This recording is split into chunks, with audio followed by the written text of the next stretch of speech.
I'm Billy S, and I've played a lot of Souls and Souls-like games, but quite often I'll be asked either in video comments or on my weekly live streams questions like, what Souls game should I play first, or is this genre something I'd enjoy? My channel has always been geared towards a more casual perspective. You're not going to catch me going into New Game plus with min-maxed builds or anything crazy, but it did get me thinking. How can we make the Souls and Souls-like genre more approachable for completely new players? My answer is this, a brand new video series where I take a look at FromSoftware's catalogue of Soulsborne titles with the aim of introducing new players. You could call it a beginner's guide. And we'll be starting with the game that created a million comparisons, the original Dark Souls. So be sure to parry that subscribe button so you don't miss an upload, while I try and convert even more people into playing FromSoft games. Enjoy! Released in 2011, Dark Souls was a spiritual successor to Demon's Souls on the PlayStation 3. The games both share a similar gameplay style and presentation, but Dark Souls focused on creating a singular breathing world that you had to slowly unpack in your explorations. You have the original release, the 2012 Prepare to Die edition that included the Artorias of the Abyss DLC, and the 2018 Dark Souls Remastered edition that is available on all modern platforms, and also comes with the DLC baked in, alongside much needed frame rate improvements. Unless you're proficient in installing performance mods on Steam, I would highly recommend just purchasing the remaster, as it is the easiest way to experience Dark Souls on current hardware. As this is a 15-year-old game, there are a lot of differences between Dark Souls and something more modern like Elden Ring. Namely, the game's speed is much slower, more paced out than what you've likely seen in recent Souls and Souls-likes. I've often compared Dark Souls combat to a turn-based game, as animations are rigid, forcing you to play deliberately. Every action you make has weight to it. You can't just roll spam out of situations like in Dark Souls 3. You have to approach each new area and each new enemy encounter with caution. That means, if you want to enjoy the original Dark Souls, the best quality you can have to get the most out of this game is patience. The patience to assess, the patience to observe, and the patience to overcome. Soulsborne games have always been described as difficult, sometimes to a drastic degree, but the reality is that your most difficult experience will likely be your first, as you not only are playing fairly tough games that ask a lot from the player, but you're also having to learn the Souls language. What do various stats do? How do you upgrade your weapons? Does this game have a parry system? What are builds and how can you make them? What is your player's basic kit? After you've played a few games in the genre, those questions start to become less important as you realize that everyone is just copying FromSoft's homework, including FromSoft. But I'll still use this video as an opportunity to go over some of those questions so people who have never played these games before can jump in with a little bit of knowledge. If you love fast-paced action games and cutting down enemies in smoking sexy style, a la Devil May Cry or Bayonetta, you might gravitate more towards FromSoftware's newer titles like Dark Souls 3 or Elden Ring. But if you want a slower, more deliberate gaming experience, the older FromSoft titles are definitely where it's at. Now, I'd like to get into some early game tips for new players to make your life a little easier when you first start out, but before we can do that, I'd like to go over character creation. When you press New Game, you're greeted with this screen, which has a bunch of blank options, some stats, and a player looking at you from the right. Sex, physique, face, hair, and colour are all cosmetic choices which have no bearing beyond looking fabulous. What we want to pay attention to are the class and gift options. So let's start with your starting gift. You're shown a list of items and you can begin the game with only one of them, or none of them if you're going for a challenge. There's the Goddess's Blessing, which is a consumable that can fully restore your HP and cure status effects.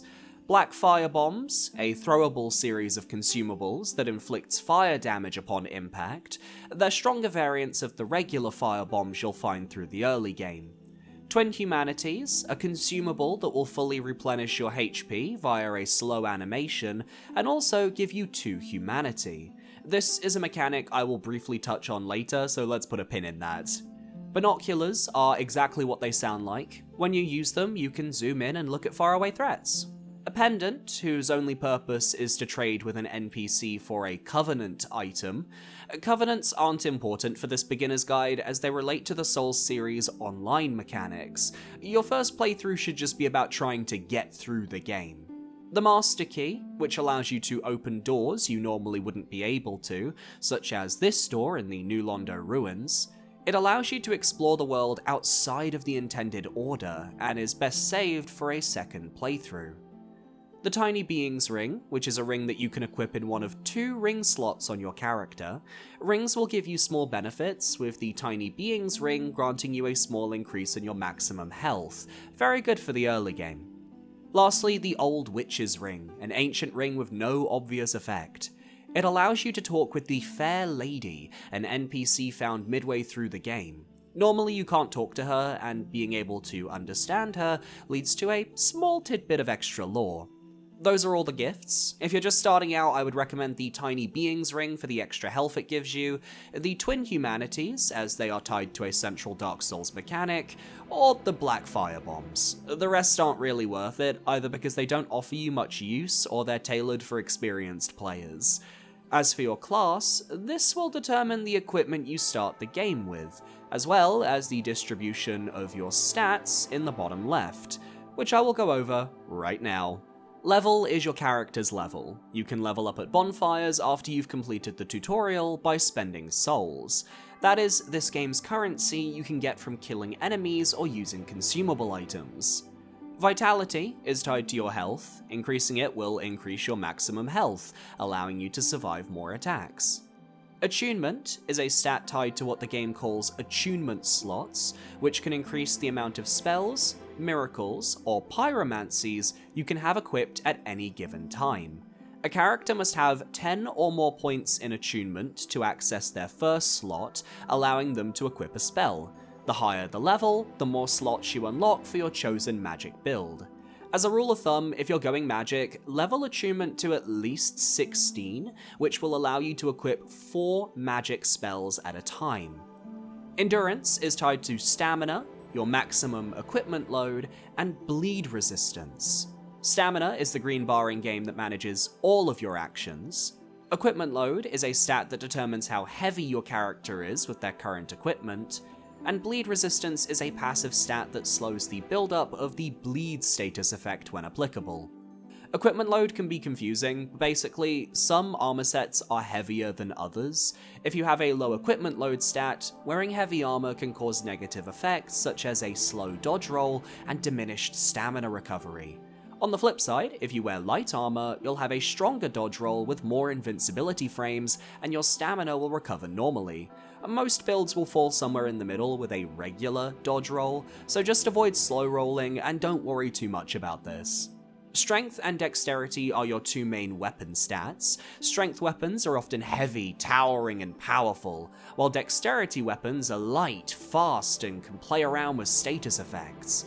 You don't need to commit to a strength or dexterity build in the first few hours of gameplay, but note that many of the weapons you'll find on your journey will require you to level up specific stats to a minimum level in order for you to wield them. There's also weapon scaling, which are these letters found down here. Using a system where the lowest letter is E and the highest letter is S, the better the letter, the stronger that weapon will be when you have more of that stat leveled up. For example, if your weapon has a B scaling in strength, then the more you level up in your strength stat, the more damage you'll get out of that weapon. Resistance is a stat that boosts your physical defense, fire protection, and poison resistance. However, it's a bit of a trick. Anytime you level up, your defense will increase naturally, as level ups give you passive improvements regardless of the stat you choose. As such, it's better to focus on something like vitality or endurance, as you get defensive benefits on top of more health, stamina, or equip load. If you need fire protection or poison resistance, there are tons of armor sets and shields that can help mitigate that instead. Intelligence and faith are the magic equivalent of strength and dexterity, with intelligence being geared towards sorcery builds, while faith is geared towards miracle builds. Effectively, it's the difference between being a mage and being a cleric. Sorceries require a catalyst to cast, while miracles require a talisman to cast. Lastly, we have humanity. This is not a stat that you can level up in the traditional way. It relies on a series of consumable items called humanity. You can use humanity to turn yourself human at bonfires. When in your human form, you can then spend more humanity to kindle the bonfire that you're resting at. Kindling a bonfire will give you +5 to your Estus Flask charges, which is your main method of healing. So, if you kindle a bonfire that gave you 5 healing charges, you would then permanently get 10 healing charges from that same bonfire. You want to save your humanity to kindle bonfires that you know you'll be resting at a lot, which will give you more wiggle room when exploring Lordran. With the stats out of the way, let's quickly go over the classes. The warrior has both high strength and dexterity, alongside a good starting shield. You want to pick this class if you're not sure which weapon stat you're going to level at first, as you'll have the stats to try basic weapons from both the strength and dexterity roster. The Knight is a class that gives you a higher starting HP pool. Your armor and shield are also durable, allowing you to block a ton of damage. The Wanderer is a dexterity build, wielding a scimitar, and also coming with a shield designed for parrying. The 11 in intelligence also gives you the chance to have at least one sorcery as long as you buy a catalyst. The Thief is similar to the Wanderer, but the dagger is a tougher starting weapon to wield. However, he comes with the Master Key, mentioned in the starting gifts section, so you can pick this class to technically get 2 starting gifts on your character. The Bandit is a traditional strength build. He's got a high endurance stat, so you can get more of those heavy axe swings off. The Hunter wields a bow, has decent strength and dexterity, but doesn't start with the ability to use any magic.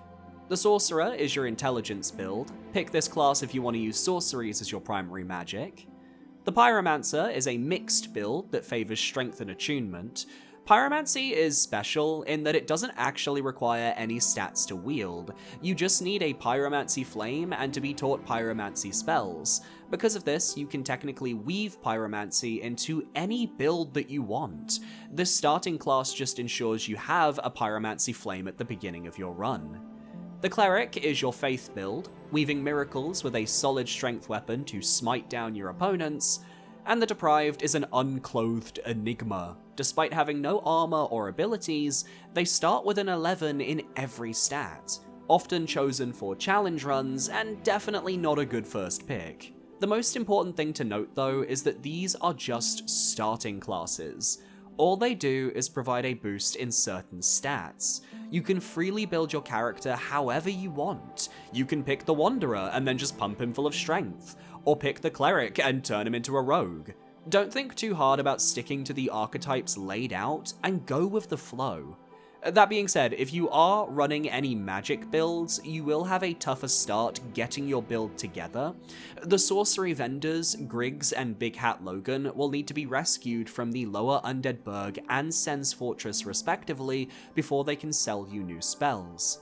The best faith miracles are locked behind covenants such as the Warrior of Sunlight or the Gravelord's Servants, which you would have to grind to unlock, and that's not the most enjoyable thing for a first playthrough. And for people who don't select Pyromancer, you will need to save Laurentius from a jar in the depths to buy your Pyromancy Flame and the spells he sells. It's why I'd personally recommend one of the strength or dexterity builds to start out with, as it'll allow you to learn how basic attacking, defending, and dodging actually feels, and those lessons can be taken with you to every other Souls game. Now you've made your character, you'll have to complete the Undead Asylum tutorial to access the main world, which will require you to kill the Asylum Demon.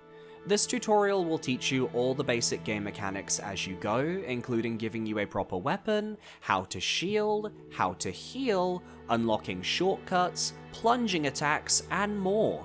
Be observant, be patient, and once you have your full kit, take on the boss as best you can.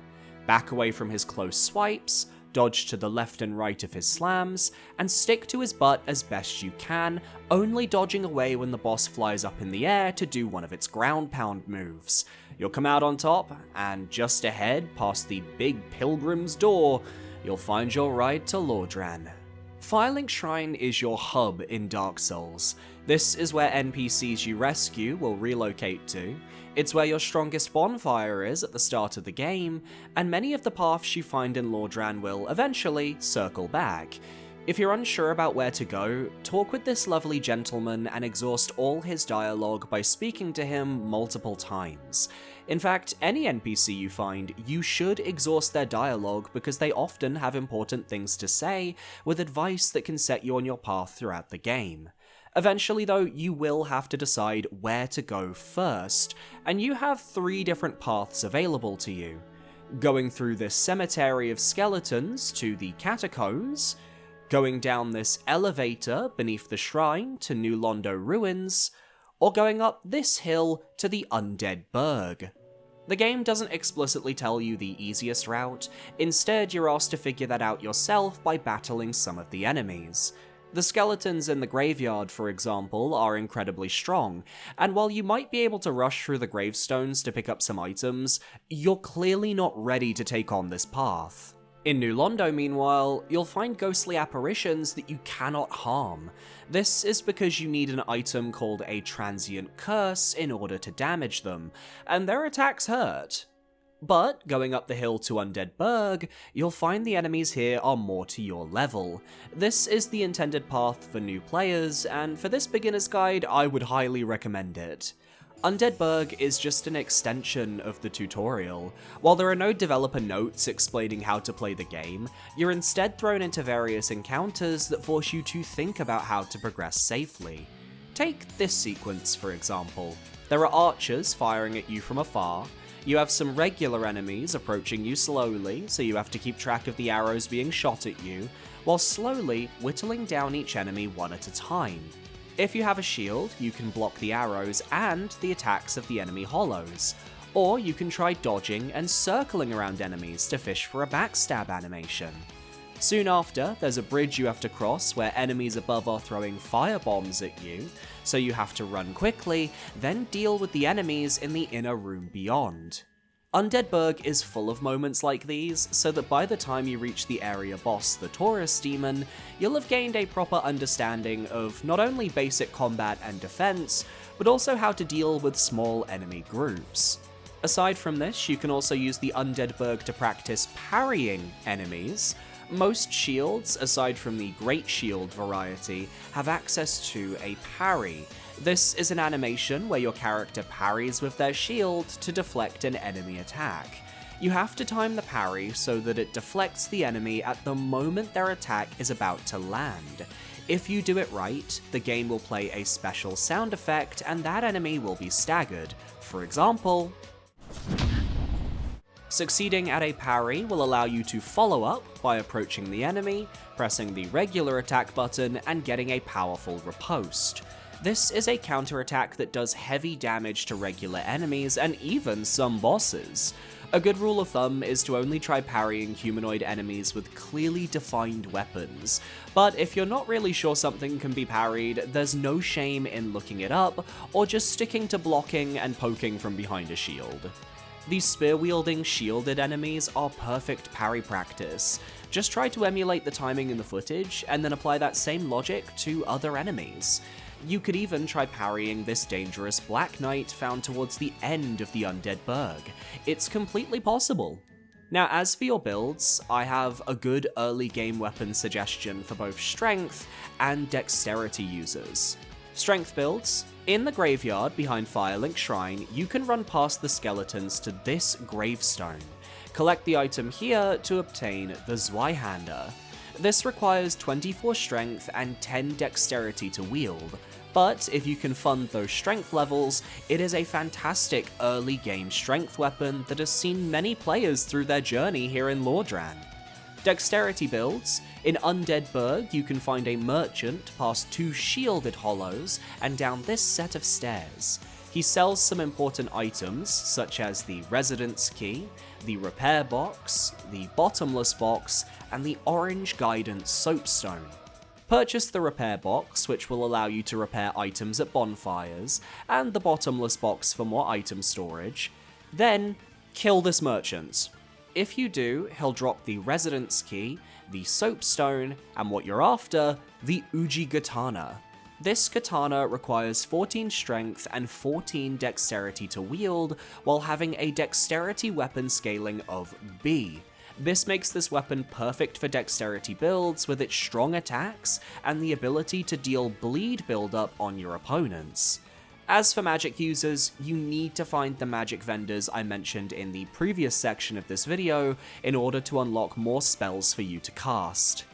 Speaking of the Uji Katana's bleed buildup, I should quickly go through the game's status effects. There aren't as many as there are in Dark Souls 3 and onwards, but there are a couple we need to go over. They appear as a bar on screen, and as you come into contact with sources that cause status buildup, the bar will fill. Once it reaches its max capacity, the status effect will take place. These are Bleed. Once procced, it will reduce a fixed percentage of the player's health. Poison. Once procced, it will reduce a player's HP at a steady rate until the meter runs down, or you use a purple moss clump to heal it.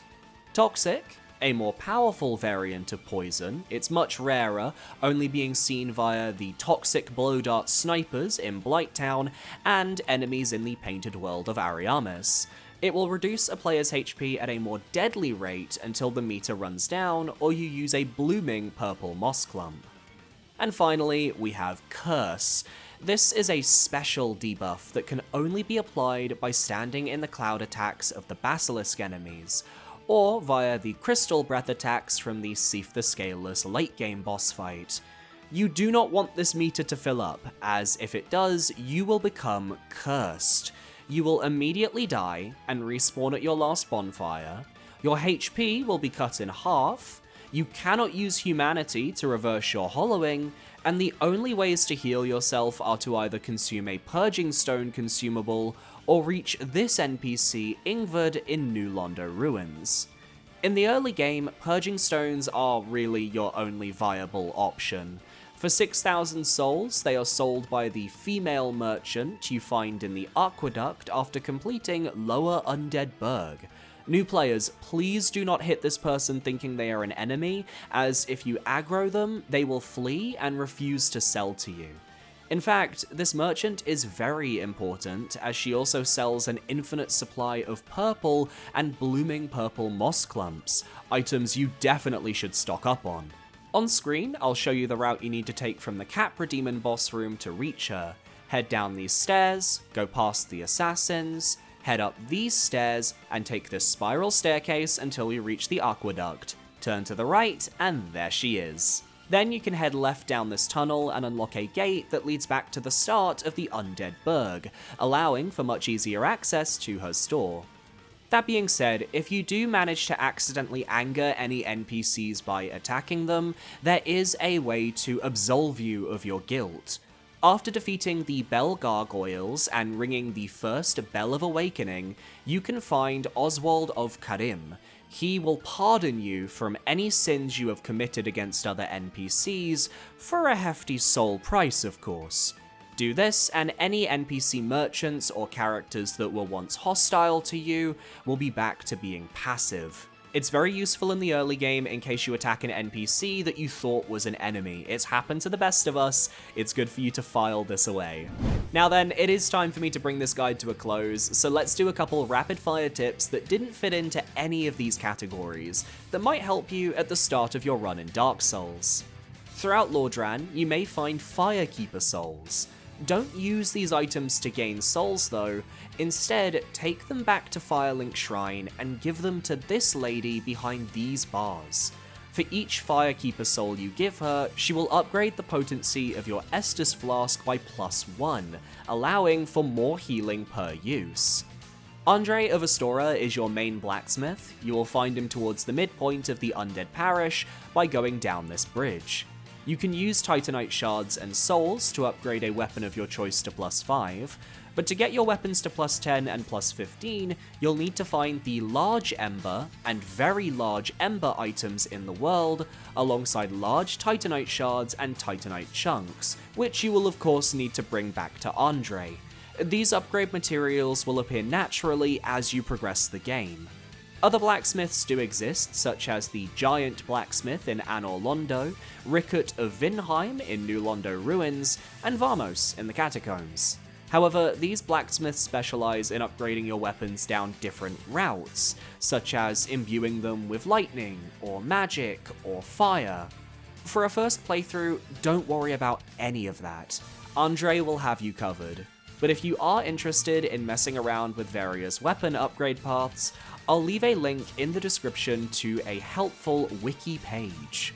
Be sure to talk to Solaire after beating the Taurus Demon boss.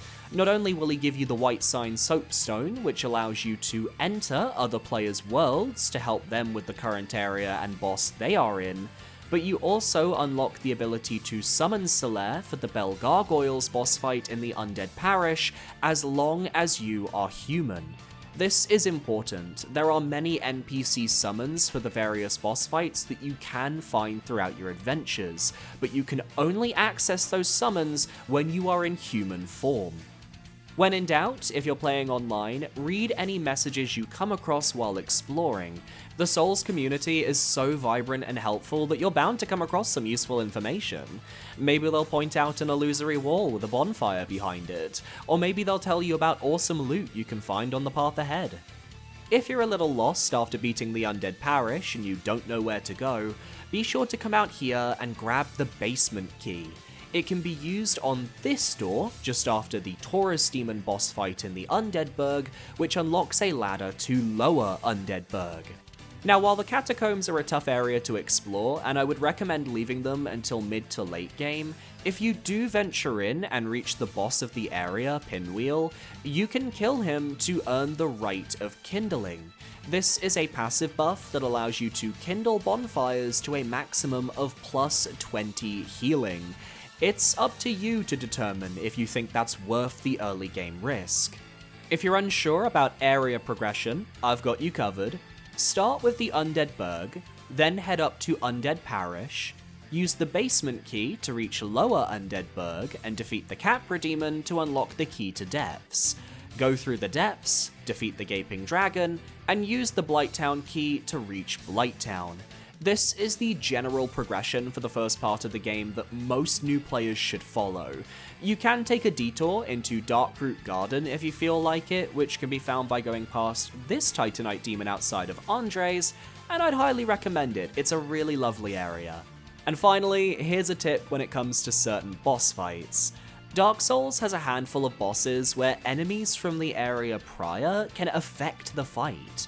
Taurus Demon has a ladder inside the arena that leads up to a pair of archers you can kill. The Gaping Dragon has a non-respawning channeler that you can choose to kill while exploring the depths. If you don't, he'll shoot magic at you during the boss fight. And the Iron Golem in Sen's Fortress has a giant that throws firebombs at you. You can kill this giant prior to entering the Fog Gate. So there you have it, a nice early game beginner's guide to Dark Souls. This can't possibly cover everything the game has to offer, as I don't want to spoil the experience of playing through this world for the first time. But if you have any questions about progression or tips, feel free to ask in the comments. I'll be checking the comment section of this video every now and then, and I'm sure some of my more experienced Souls veteran viewers would be happy to answer any questions that new players might have. I've been Billy S, and let me know which Soulsborne or Souls-like game you want me to do a beginner's guide for next. I'd like to give a massive shout out to my YouTube channel members for supporting me for another month. You guys are amazing, thank you so much. It costs $4.99. You get a shout out in the description at the end of videos as well, and you get access to my Dark Souls 2 and Dark Souls 3 Soul Level 1 runs. Thank you so much. If you guys want to follow me on social media, I've got Blue Sky, but I'm mostly here on YouTube live streaming 3 or 4 times a week, so come say hi. I might be live when this video goes up. I don't know. Thanks for watching, guys. I'll see you next time. Adios.